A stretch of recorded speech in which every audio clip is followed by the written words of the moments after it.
and welcome to the first episode of Kino's Jump Journeys, rebranding after Horny and Afraid Plus because I've decided to disconnect myself from being associated with Shonen and Chill only on the grounds that I feel like it. So even though this would technically be episode 8 of that podcast, it is now episode 1 of this podcast. And because it's in episode 1, I'm going to give you a quick rundown of how things work around here, not only for any potential new listeners, of which there will likely be none, but also I plan on changing things up slightly, and going forward in episodes after this one, I'll probably change things more. I just gotta see how I feel about what's going down. So, I talk about every single series in Shonen Jump and rate them on a scale from 1 to 10 and rank them accordingly, either from 19 to 1 or 20 to 1, however many series Jump feels like having in the magazine at the time.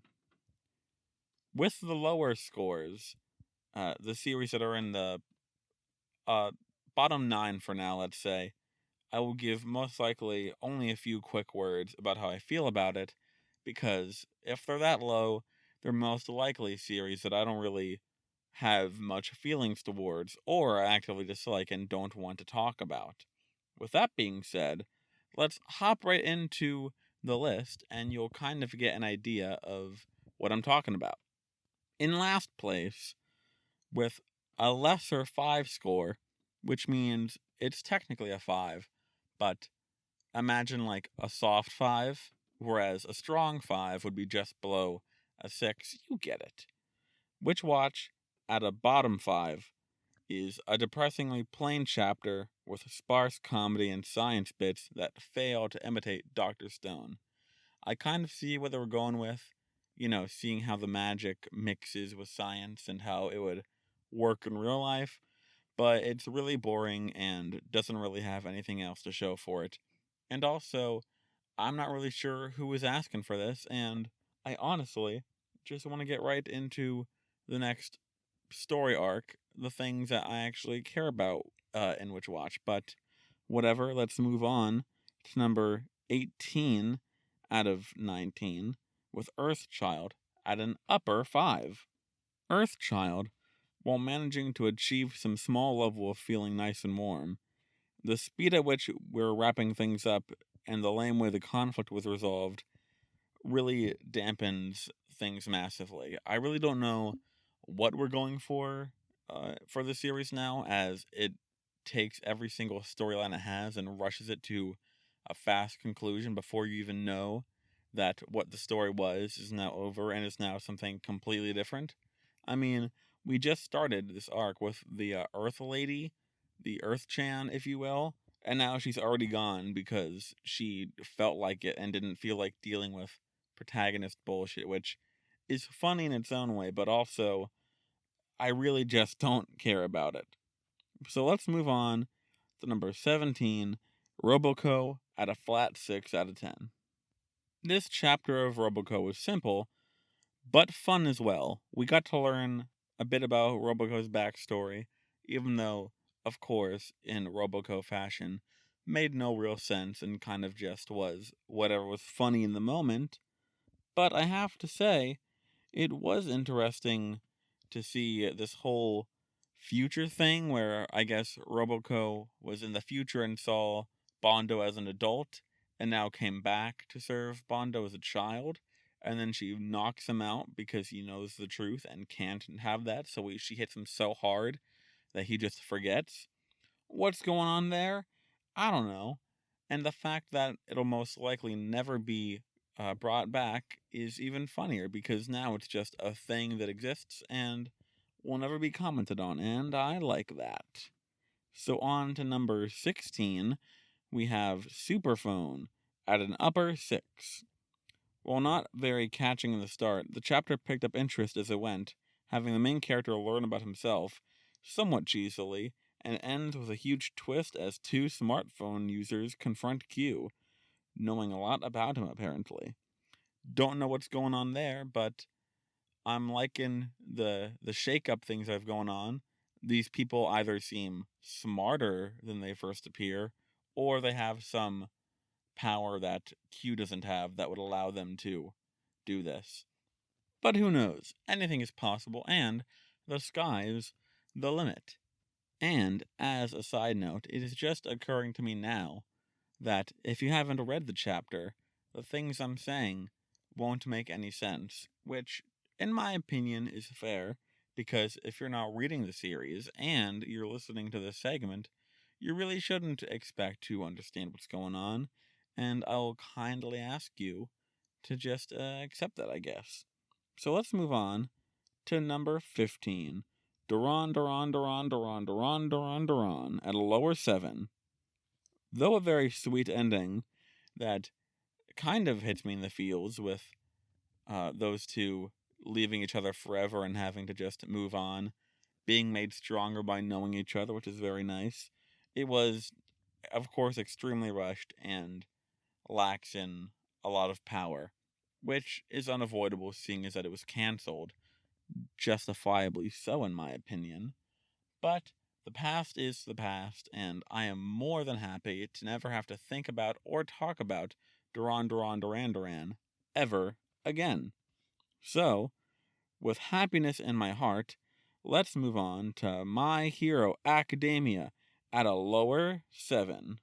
Oh goodness, what's this? My Hero Academia? This low on the list? Is what you would say if you don't know me. Which, to be fair, hopefully, a few of you don't know me, and this would be your first time listening, but I find that hard to believe. You all know what the deal is. My Hero Academia has been kind of yucky for a while now. Like, fine, I guess. It tries to hit all the cool drama bits at once, though I don't care about the characters involved, say for Bakugo, and him dying and then being brought back to life in a really stupid way does nothing to improve my enjoyment of the series so far. We're in the last legs, and it seems that it's just going to be getting stupider as we go. So, even though for a long time I was a huge fan of My Hero Academia, now I guess I'm going to have to accept the fact that it's duty, butthole, lame now. And I know some of you who listen to me, some of you who I know personally, will think that's exaggerating, but it's how I feel. So let's leave that bad taste behind and move on to 13 with Elusive Samurai at a 7 out of 10. And I don't have a lot to say about this chapter, it's more of just the general vibe we have going on. You know, they're escaping the battle and reforming and replanning to do whatever it is they're doing. But I will say it's nice to see how the kids are now maturing to the point of plotting their own path to victory without input from the adults. It's much unlike anything we've had so far, as Tokiyuki has been kind of guided by the adults around him in the war effort. But now he's actively making choices of his own on what to do next, and I hope that is a sign for the future to come. Anyways, let's move on to a personal favorite of mine, even though its ranking is 12th. Don't let that trick you. Is High School Family at a 7 out of 10. It's honestly just one of the most consistently good series in Jump.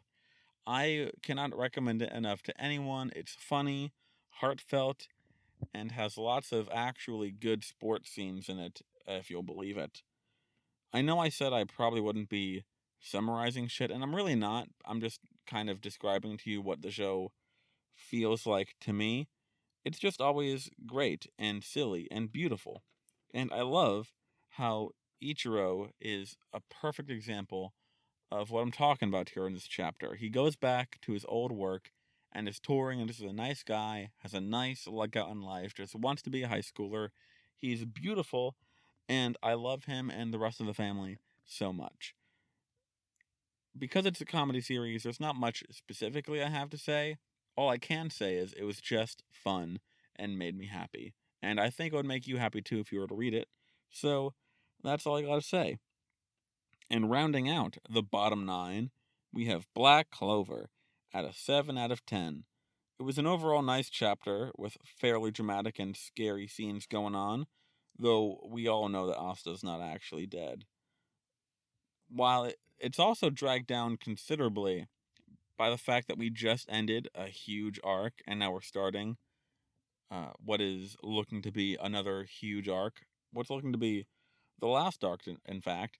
But Black Clover has a reputation for having no downtime whatsoever and just kind of speeding along to the next big action scene, which is the only reason why, in my opinion, it has any of the popularity it does, because it can have consistently, quote unquote, hype chapters that do well in the surveys. That's how I feel about Black Clover. I really don't like it too much, but maybe the series will end on a fun note and it'll give me something to look back happily on, although I doubt it.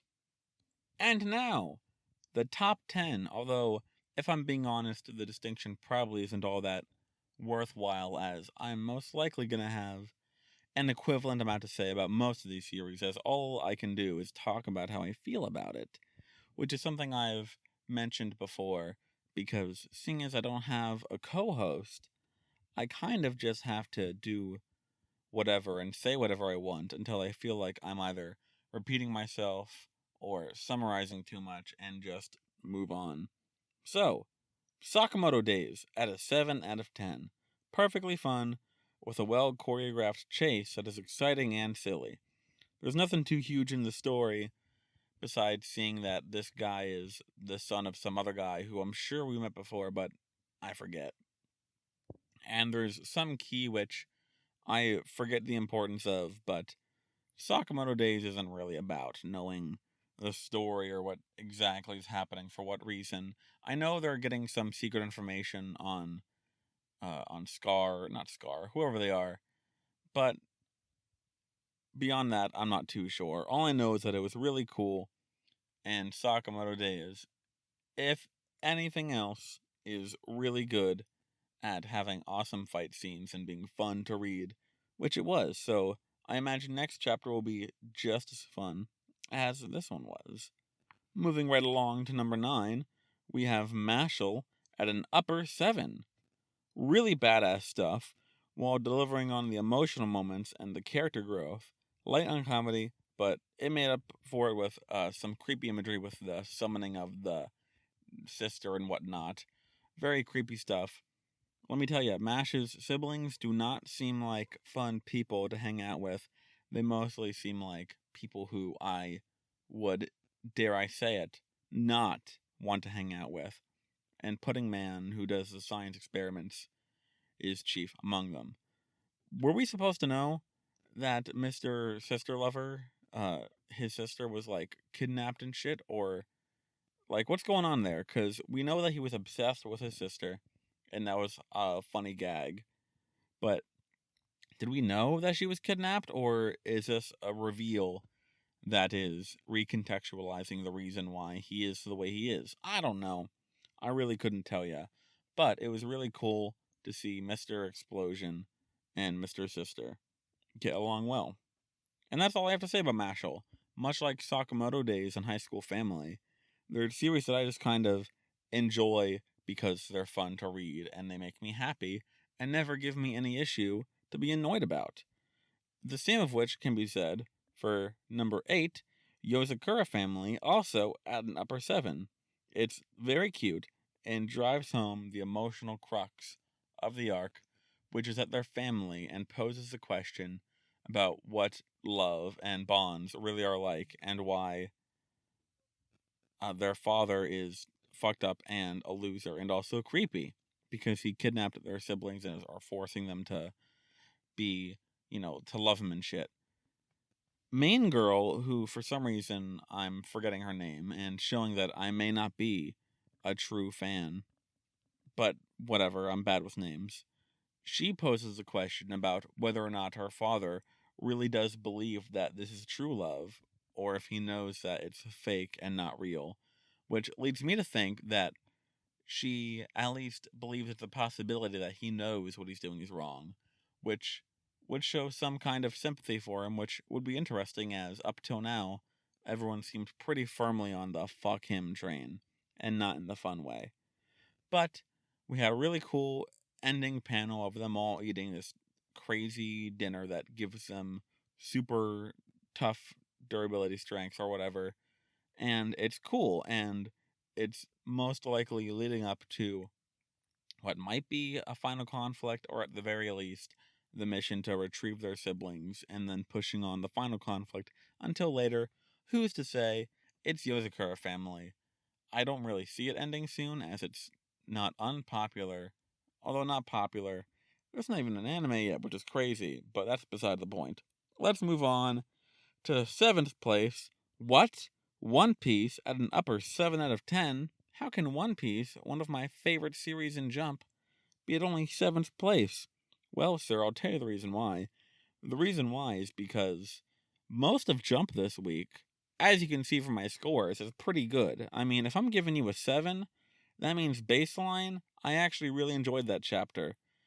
And everything from 15th down has at least a 7 out of 10, which is to say that I enjoyed each chapter a fair bit. So, even though One Piece is only an upper 7, a 7 in my case is actually a fairly good score. It's our first real chapter outside of Wano, and we get a lot of housework out of the way. We enjoy a fun ship scene, we see some new bounties, and see our characters have fun together, which is largely overdue, especially for Jinbei, seeing as that we haven't really seen him be a part of the crew yet. It really feels like we're back to normal One Piece, even though I don't see this lasting for too long. It's nice to know that we have our comfy ship vibes back. We then shift to Buggy and see how he always fails upwards, and it's beautiful. Seeing Mihawk and Crocodile bullying Buggy for doing Buggy type shit, which surprisingly isn't even his fault this time. It's just that his clout is too powerful, and him being made an Emperor of the Sea and making Mihawk and Crocodile look like his lackeys really makes him angry. But they decide that Buggy being the head man is good for them because he'll take the brunt of any trouble that comes their way. It's really funny. It's also funny to see how both Buggy and Luffy, who are emperors of the sea now, are being kind of treated like shit by their respective teams. Although, by being treated like shit with Luffy, I mean Nami's just beating the fuck out of him for doing dangerous shit by flinging them off the waterfall. It's funny to see an emperor be brought down by someone who is relatively not powerful, but hey, that's the Nami dynamic. We all love it. We all live for it. It's funny stuff. Also, we finally hear that Sabo is alive, so he survived the conflict with the world government, although we still don't know exactly what happened, or if it even really is him, or if it could be someone pretending to be him. I don't know. We didn't see nothing, and until we see a body, I can neither confirm nor deny his living status. Like I said, One Piece is wonderful, but since this is our first chapter out of Wano, we haven't had much time to build up what's coming next, so I look forward to next chapter to show me what the big idea is. So let's move on from there before I stumble and mumble my words even more, and let's talk about 6th place Blue Box at an 8 out of 10. Oh, Blue Box, what a wonderful series. Much like High School Family, Blue Box has to be one of the most consistent series in Jump. Each chapter just leaves me happy, or it gives me an aching pain in my chest as I fear for these young children and their love lives. This chapter gave me just as much fun and cute fluff that makes me like these characters, and it helps me believe them more, as well as landing, I meant to say ending, on a big line that, while expected, makes me very happy and very anxious. We don't know who Chinatsu's talking about technically, but it has to be our boy. If it's not our boy, I will I'm saying it live on air. If the person she's talking about is not our boy, I will literally drop Blue Box and ruin my reputation for reading everything in Jump. That is how much it matters to me, and how confident I am that it will be about him, because who the fuck else would it be about? She loves my boy, and my boy loves her, and they need to get together. They're almost there. Also, they need to talk about the not kiss. I know they didn't kiss, or at the very least, it's highly unlikely that they did kiss, and I know that there's most likely going to be no real drama about it, but Taiki wants to talk about it, so I want to talk about it. It's cool that he wants to clear the air and get it all out of the way, so there is no feeling of held secrets. And I think that's a really cool thing for him to do, because if it were me, I would honestly be more than happy to pretend like nothing ever happened and move on forever. But Taiki is a better person than I am, which is why he and Chinatsu got to 6th place, and I am not even on the list. 5th place is PPPPPPPPPPP at an 8 out of 10. I think that it is beautiful how this chapter expresses how Mimin feels. While she's kind of too self-centered, or at the very least too self-consumed and stupid to really understand what Maloli feels and why she feels what she feels, it is so beautiful that she loves her so much that she wants to make her happy, even if she doesn't know why it makes her happy. She is putting Maloli first and just wants to see her beautiful fairy be happy. And Maloli, in turn, also shows how she loves our girl Mimin. They love each other, and it is beautiful. Technically, they haven't confirmed that it's love. They could always pull, like, oh no, they're just really, really close friends, or even cousins. That's a Sailor Moon joke. But I don't know. I'm really hoping that they're just straight out in love with each other. I'm very upset that we didn't get a kiss this chapter. They were literally right there. They hugged, but whatever. In my head, in my brain, and in my heart, they will be lovers. They're romantic, and they love each other. And this entire chapter was entirely about them. And unless I'm stupid, they didn't show who actually won in the end, or if they did, they made it kind of hard or difficult to tell. Although I think I think Maloli won, because Maloli made some comment about Mimi and not seeming upset, and the only thing she would be upset about is losing. But I think she did lose. Although the fact that they didn't make it blatantly clear, besides that one comment, is a testament to how it's true. The winner doesn't matter. They both won because they both got across how they feel, and now they're happy together. And that's why PPPPPPPPP is so beautiful, and I love it, even if its whole music, magic, Food Wars imagery thing doesn't make any sense to me. I really don't even know what it's supposed to be, but regardless, it's used to beautiful effect, so I can't really hold it against the series. With that being said, and I know I say, with that being said, a lot, but I'm not great at transitioning, so hopefully I'll learn how to transition better in the future. So let's transition towards 4th place with Jujutsu Kaisen at an 8 out of 10. Jujutsu Kaisen.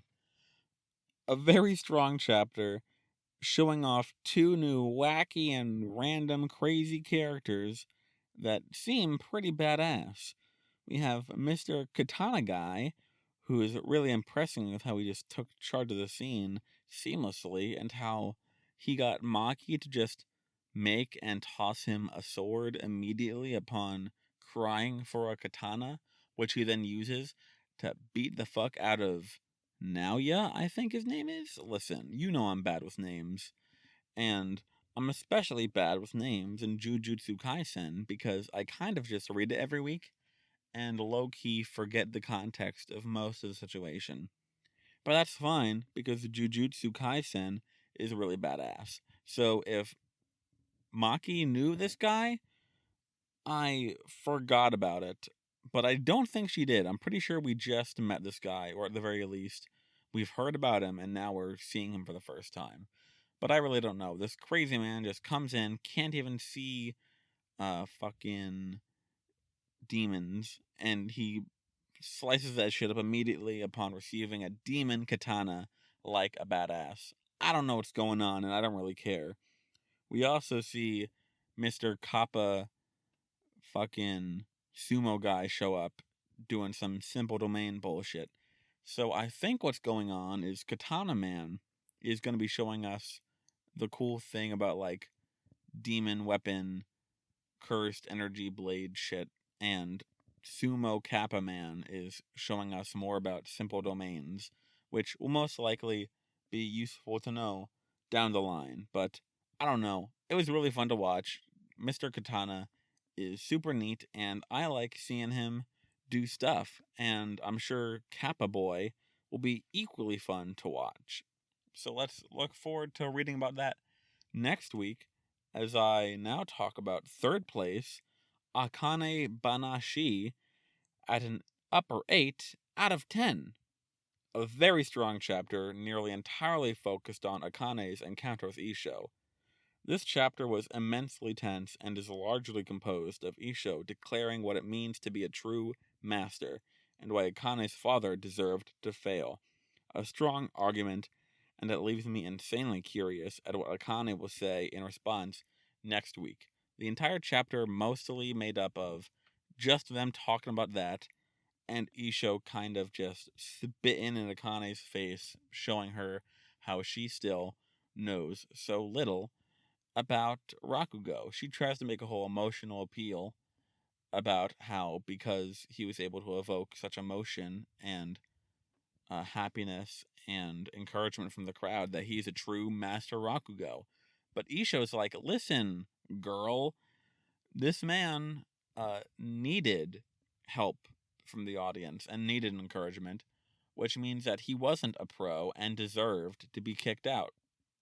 Crazy stuff. Also, it's insane to see how everyone was really shocked when Akane revealed that she was his son, which we knew obviously, but they didn't know. And Isho seemed mildly shocked by this. He did suspect her being, he did expect who her master was, but this he did not expect, which, I don't know, it's kind of cool to see Akane get at least one small thing up on him, so he doesn't know what is going on everywhere. But yeah, really strong Akane Banashi chapter. It's quickly become one of my favorite series in Jump, always near the top of my favorites. And going forward, I really want to see what happens, because now that we know what happened, we can find out how Akane responds to it and whether or not she accepts it or fights against it. And hopefully, at some point, we'll see her become a master herself. Very good shit. I can't wait to see where it goes. Moving on to second place, something that I never would have expected to be this high, but here we are, Alien Area at an upper 8 out of 10. Now, before I left to do all the shit I did that made me go on such a long break, I hadn't had the chance to read Alien Area because it wasn't in Jump yet. And now I come back to it and I'm starting to read it, and it seems fairly bland, although not bad, and it seems to be going for some kind of Men in Black type scenario with a shonen edge to it, which is all fine and good. But this chapter, I don't know, it does something that is really interesting to me. It's tense and evocative in philosophy and ideology in a way that I did not expect from a shonen, and especially not a shonen this early on. We see these three alien fellas sneaking off to some place, and our two main boys, whose names I'm still not bothered to remember, follow them because usually when there's a gathering of aliens, even though they're not technically doing anything illegal, apparently it's a sign that they could be potentially doing some underhanded stuff. Let's for now ignore the fact that they're following someone without cause and how that's a really funny comment on how the police act in our society, although I will want to bring that idea up in general later because it's actually a key point in what this chapter is talking about. we go to this club with this lady who's housing these aliens. And basically, she hates our police force division 8, I think, detective people because of how they treat aliens and shit. And I don't know, it's really hard for me to capture exactly how this chapter does it because it does it so well, but it shows both these characters, the main or the second main boy and this lady, talking to each other, seemingly being civil, but also being openly honest about how they feel. Him about how he's like, yeah, I'm most likely gonna deport these motherfuckers. And she's like, yeah, I low-key hate you. Here, have some food. It's done so subtly, like she knows that it's inevitable what's gonna happen. And while she hates him, there's nothing she can do about it, so she's not gonna make a big deal over it. And if he does make a big deal over it, then it would give him even more just cause to do something. Really fucked up shit. It has like almost a Cowboy Bebop vibe to it, although don't ask me to explain to you why. It might have something to do with that one episode where Spike is in the bar and talking to that one lady who hates, cowboys and shit, bounty hunters. It's very similar to that, although I would need more time to think about why it makes me feel that way. Point being is, it was a really good chapter, and I did not expect it from Alien Area. And hopefully, if Alien Area keeps this going and has more chapters like this, then it could potentially be a series that stays for the long haul. Although, if I'm being honest with myself in my heart of hearts, this has the vibes of a series that's going to get canceled before even chapter 30. And if it does, I'll be very sad. But then again, if it does, it'll most likely be because it couldn't live up to the standards of whatever the standards are to be a Jump manga. But there's no point in speculating because Jump is a fickle beast, so let's leave that behind and move on to 1.5. 1.5 is Chainsaw Man at a lower 9 out of 10. The reason why it's at 1.5 and not 2 is because it's not technically a series in Weekly Shonen Jump. But because I love Chainsaw Man so much, I had to put it in because it's like my favorite series of all time. This is our first full chapter in part 2 where we see Denji again, like a full chapter of just Denji and no Asa going on. It's a very fun one. We get to see how the general population sees Chainsaw Man over a series of panels during a news broadcast, only for Denji to pop in, acting like a fan and trying to hype himself up. Very funny. Especially as, while other people only get one panel to talk, he takes up a full page worth.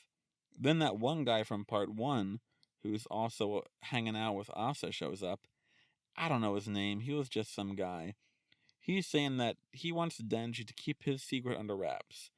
Though it seems unlikely that Denji will be doing that because his top priority at all times is to get some bitches, which he thinks he can do by revealing that he is in fact Chainsaw Man.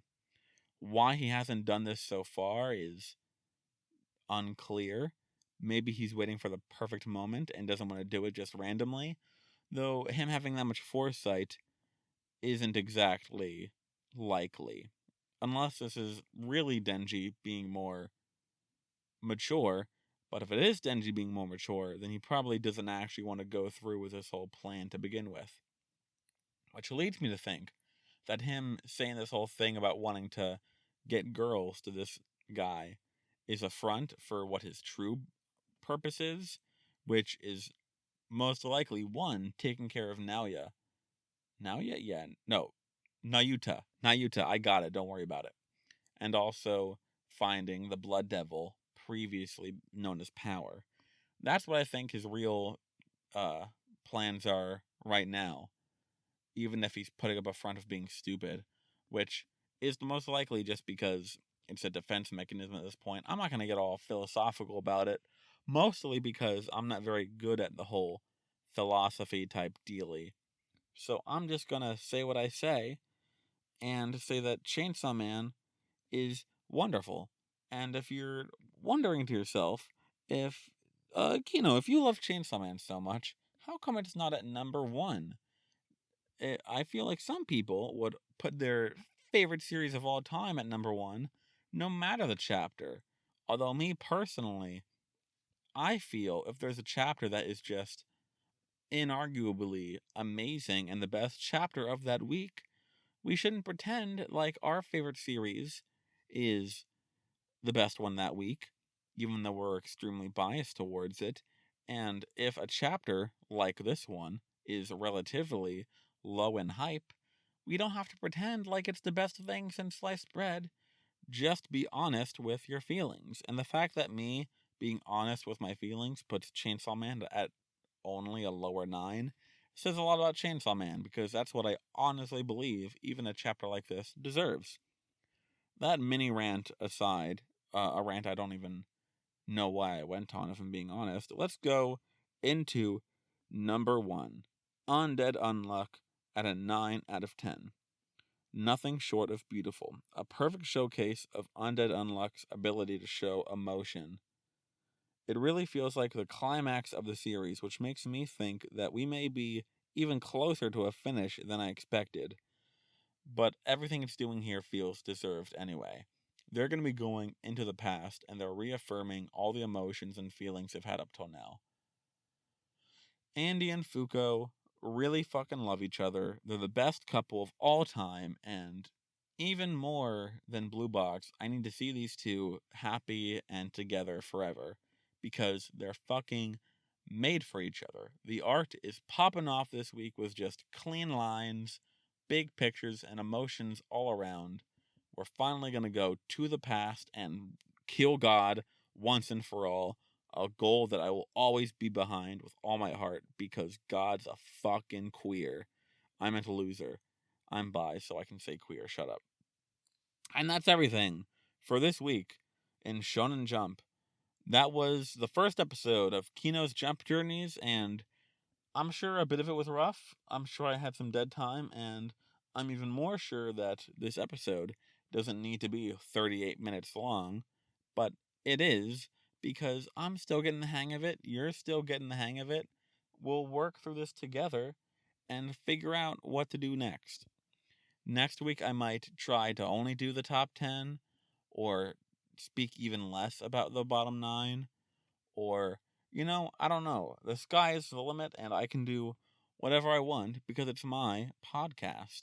And on a similar note, I want to do other content besides podcasts, because no one who doesn't know me has any reason to listen to my podcast unless they do know me, and the best way to get people to know me is by making videos, which is why I'll also be stating right now, live, on the air, it's not live. I have a video coming out soon. I say it's coming out soon because it's almost done being edited, even though I haven't touched it in well over a week. But I'm saying it now, so you all hear me saying it. Pretty soon, I'll be releasing the top 10 reasons why Chainsaw Man is cooler than your mom. Look forward to it. It's going to be a lot of fun. And now I might feel some pressure to finish it, even though I've been slacking up until now. With that being said, good night, everybody, and I hope you have a good rest of your week.